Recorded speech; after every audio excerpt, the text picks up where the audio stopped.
If dropout prevention is the goal of your school redesign efforts, you'll want to institutionalize the creation of tenure plans for every 8th or 9th grader in your system. You may be asking yourself, why a 10-year plan? After all, our school already has enough students complete a 4-year graduation plan.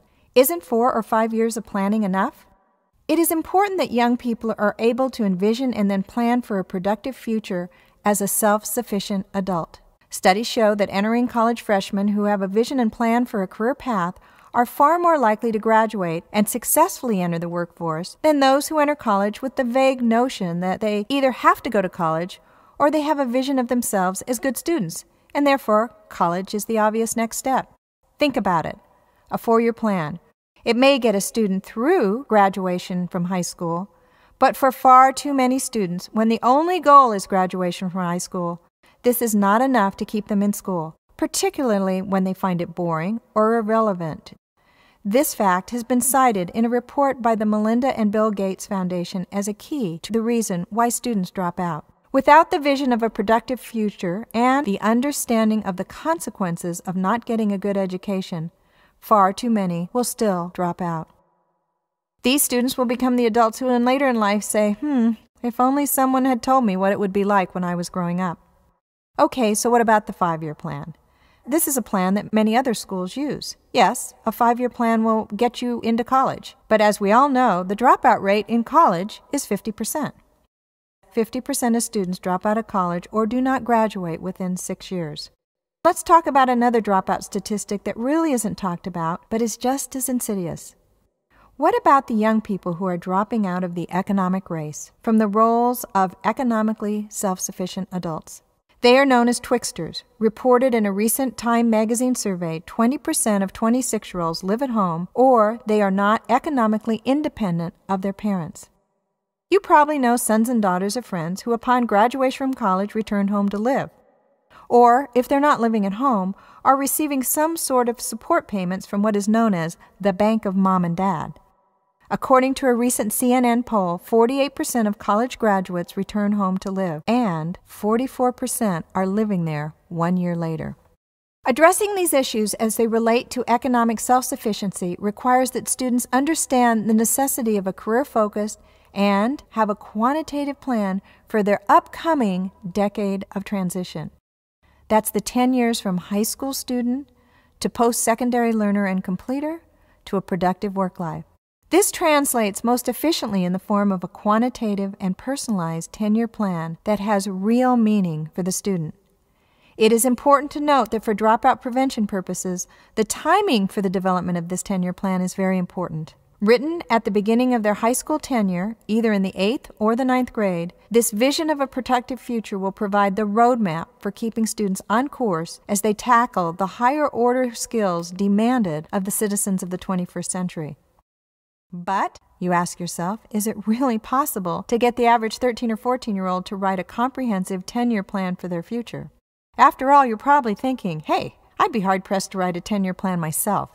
When students are provided with a classroom-based comprehensive guidance experience, either in the 8th or 9th grade, that is taught by a qualified and trained educator using proven and rigorous scope and sequence curriculum that is standards-based, using the new course standards for freshman transition classes from George Washington University, yes, it is possible.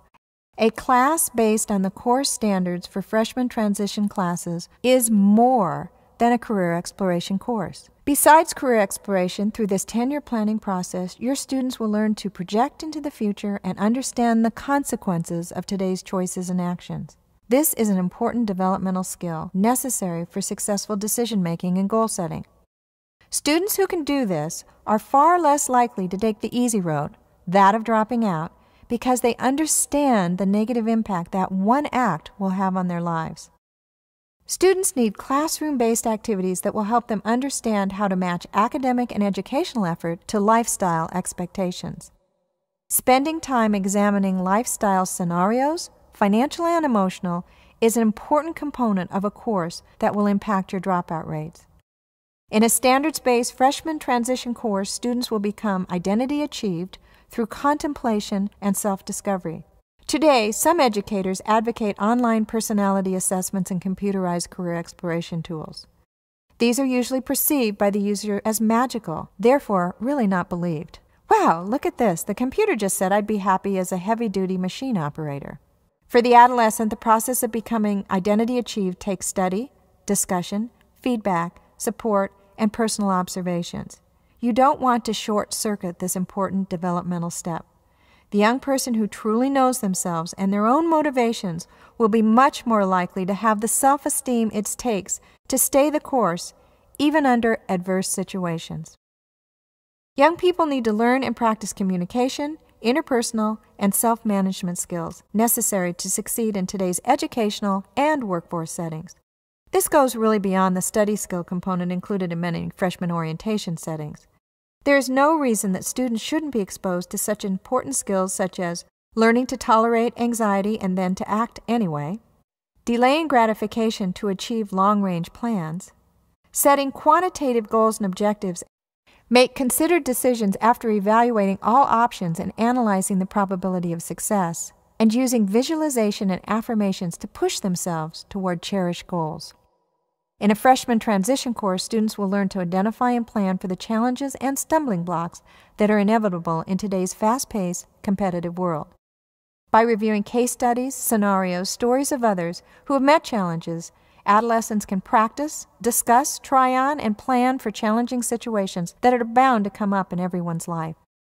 They will learn to analyze quantitatively what economic self-sufficiency equals for them. This is a really important part of the 10-year planning process. After all, how can you know what career level to prepare for if you don't know how much you need to earn? To ignore this fact of life does a disservice to our young people and the families that will someday rely on them. In addition, once students have explored this figure in a personalized way, and that figure has real meaning to them because it reflects their envisioned lifestyle, watch the almost overnight change in attitude about the value of education. Dropping out now carries consequences in a concrete number. After a course based on the standards, your students will become proactive rather than reactive in managing the changed situations of their lives. Change is inevitable. Those of us who know the systems and procedures for managing change are far more likely to land on our feet when change is forced upon us.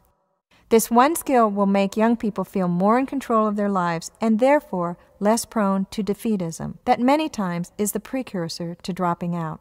And finally, students who complete a course will understand the challenges and the benefits of a consciously planned career path. Armed with all this information, new skills and aptitudes, students will be much more likely to persevere when they hit life's speed bumps. Instead of dropping out, whether it's high school, college, or life, they'll instead buckle down, get the support needed to stay the course. To institute a freshman transition course, culminating in the creation of a 10-year plan in either the 8th or 9th grade, takes a commitment by your school. You will need to dedicate resources which we all know are time, money, and energy.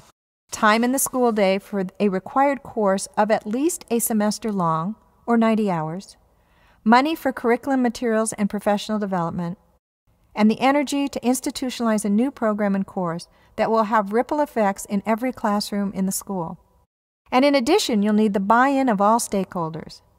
For a comprehensive overview, you'll want to review our online training modules, Tips for Getting Buy-ins from All Stakeholders. In closing, here's a quick tip. You can probably get parent buy-in from your new course and 10-year plan effort by reminding them that in England, the adult children returning home to live are known as kippers. Kids in parents' pockets eroding retirement savings.